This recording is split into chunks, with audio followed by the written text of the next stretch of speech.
In the dead of night, as the wind howled through the barren trees, I stumbled upon the edge of that forsaken hill, my flashlight beam cutting through the fog like a knife through flesh.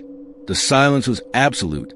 No crickets, no rustling leaves, nothing but the pounding of my heart. Then, from the summit, a faint whisper slithered down, calling my name in a voice that wasn't human, promising secrets buried deep in the soil. But as I climbed higher, the ground beneath me shifted, and I felt something cold and alive wrap around my ankle, pulling me toward a darkness that hungered for more than just my body. It wanted my soul, and the truth that it would shatter everything I thought I knew about the world. Elias Thorne had always been a man who sought solitude, far from the clamor of city life. He was in his late 40s, with a weathered face etched by years of quiet regrets, working as a surveyor for a small engineering firm that mapped out remote lands for potential developments. His latest assignment had brought him to the outskirts of a forgotten town called Harrow's End, nestled in the shadow of a looming hill that locals avoided mentioning. The hill rose like a hunched giant against the horizon, its slopes covered in twisted, leafless oaks that seemed to claw at the sky. No roads led up to it, and the maps Elias had been given marked simply as unnamed elevation, with notes scribbled in faded ink. Survey at own risk. He arrived on a crisp autumn afternoon, the sky a dull gray that promised rain. The drive from the nearest highway had taken hours, winding through narrow lanes flanked by overgrown fields and abandoned farmhouses with shattered windows staring like empty eyes. Elias parked his old pickup truck at the base of the hill, where a rusted chain-link fence sagged under the weight of vines. A sign hung crookedly, "Private property, no trespassing." He ignored it, as he always did. His job required crossing boundaries others feared. Slinging his backpack over one shoulder, filled with notebooks, a compass, measuring tapes, and a thermos of black coffee, Elias began his ascent. The path was faint, overgrown with thorny brambles that snagged at his jeans, drawing tiny beads of blood. As he climbed, he noticed a quiet first, a subtle absence of sound. No birds sang from the branches, no insects buzzed in the underbrush. Even the wind, which had been whispering through the valleys below, seemed to die away the higher he went. It was as if the hills swallowed noise, leaving only the soft crunch of his boots on the dry earth. By midday, Elias reached a plateau halfway up, where the trees thinned out, revealing patches of barren rock. He paused to catch his breath, wiping sweat from his brow despite the chill in the air. The view should have been breathtaking. Rolling hills in the distance, dotted with the remnants of old mining towns. But something felt off. The silence pressed against his eardrums like a physical weight, making his head ache. He shook it off, attributing it to the altitude, and pulled out his notebook to sketch the terrain.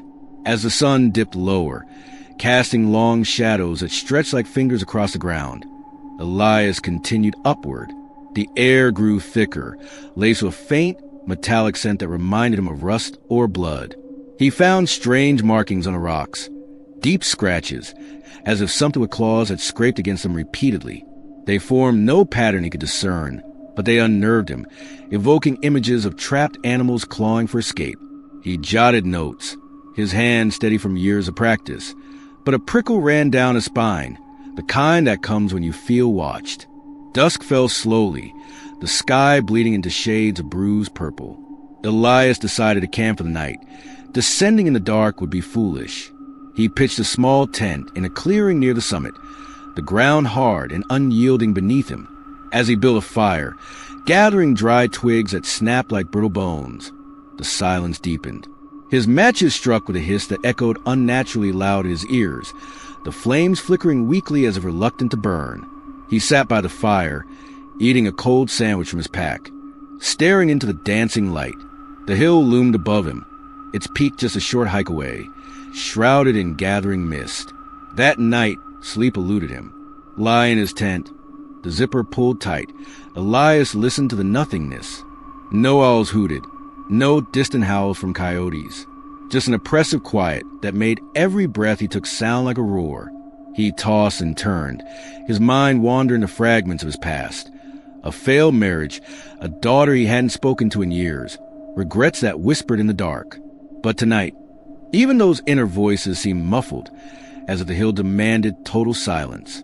Around midnight, a soft sound broke through, a whisper, so faint he thought it was his imagination. It came from outside the tent, like dry leaves skittering across the ground, but there were no leaves here. Elias sat up, heart thudding, straining to hear. It came again, closer this time, a murmur that almost formed words. He unzipped the tent flap slowly, the sound of the zipper grating like a scream in the void. Peering out, he saw nothing but the dying embers of his fire and the impenetrable darkness beyond. "Must be the wind," he muttered to himself, but his voice sounded hollow, absorbed instantly by the night. He lay back down, but the whispers persisted, growing slightly louder, circling the tent like an invisible predator. They weren't words he could understand, more like sighs laced with anguish, rising and falling in a rhythm that mimicked breathing. Elias clutched his sleeping bag, sweat beading on his forehead despite the cold. He told himself it was fatigue, hallucination from the isolation, but deep down, a seed of fear took root. The next morning, the mist hung heavy, cloaking the hill in a gray veil. Elias emerged from his tent, stiff in unrest, to find his fire pit disturbed. The ashes were scattered in a deliberate pattern, forming crude shapes that resemble faces, elongated with hollow eyes. He kicked them apart, dismissing it as an animal's work, though no tracks marred the ground. Packing up quickly, he pressed on toward the summit, determined to finish his survey and leave this place behind. As he climbed the final stretch, the terrain grew treacherous. Loose rocks shifted underfoot, threatening to send him tumbling. The whispers from the night before seemed to linger in the air, faint echoes that followed him. He paused at one point, leaning against a gnarled tree, and felt a vibration to bark, a low hum, as if the hill itself pulsed with life.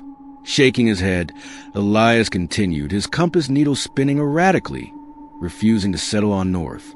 Reaching the top at last, he found a flat expanse of stone, cracked and weathered, with a single, ancient oak standing in the center. Its branches twisted unnaturally, like limbs frozen in agony. At the base of the tree, a small depression in the ground caught his eye, a shallow pit, filled with what looked like old, decayed leaves. But as he knelt to examine it, he realized they weren't leaves at all.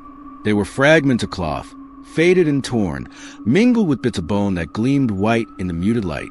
A chill wind stirred then, the first sound of movement since his arrival, carrying with it a stronger wave of whispers. They swirled around him, clearer now, forming fragments of sentences. Buried, silent, wait. Elias backed away, his mind racing. This wasn't natural. He grabbed his tools, hastily measuring the area, but his hands trembled and the numbers blurred on the page. Descending proved harder than ascending. The mist thickened, turning the path into a labyrinth of shadows.